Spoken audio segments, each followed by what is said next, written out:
ஏன் குருவாயூர் கேசவன் யானை உலக அளவில் புகழ்பெற்றது? கேரள மக்கள் போற்றுவதற்கான காரணம் என்ன? வாங்க பார்க்கலாம். நிலாம்பூர் நாட்டு ராஜவம்ச குடும்பத்தினர் 1916ஆம் ஆண்டு இந்த கேசவன் யானையை நன்கொடையாக குருவாயூரப்பனுக்கு கொடுக்கறாங்க. கேரளால நமது வேண்டுதல் நிறைவேறும் போது யானையை நன்கொடையாக கொடுப்பாங்க. இது பரம்பரையாக பின்பற்றிட்டு வர்றாங்க. குருவாயூர்ல யானைக்குன்னு என்று ஒரு பெரிய சரணாலயம் இருக்கு. இந்த சரணாலயம் புனத்தூர் கோட்டையில் அமைஞ்சிருக்கு. அங்க வளர்த்து பயிற்சிகள் அளிப்பாங்க.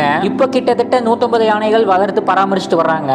மலபார் சச்சரில் இருந்து தனது பொருள் மீண்டும் கிடைத்ததுனால நீலாம்பூர் பெரியராஜா கிருஷ்ணருக்கு இந்த யானையை காணிக்கையை கொடுத்திருப்பாரு. வருடந்தோறும் குருவாயூர்ல திருச்சூர் பூரம் விழா நடைபெறும். அப்ப கேசவன் யானை தலைமையில பின்னாடி பல யானைகள் அணிவகுத்து வரும். இதை பாக்குறதுக்கே கண்குள்ளா காட்சியா இருக்கும். இந்த கேசவன் யானை 3.2 மீட்டர் உயரத்துல கம்பீரமான தோற்றம் கொண்டதா இருக்கு. இந்த யானை மிகவும் பணிவான கனிவான யானையா இருக்கு. குருவாயூரப்பனுக்கு பக்தி கொண்டதா காணப்பட்டது. குருவாயூர் தேவசம் 1973ஆம் ஆண்டு கஜராஜன் பட்டம் வழங்கியது. 1976ஆம் ஆண்டு மறைந்தது.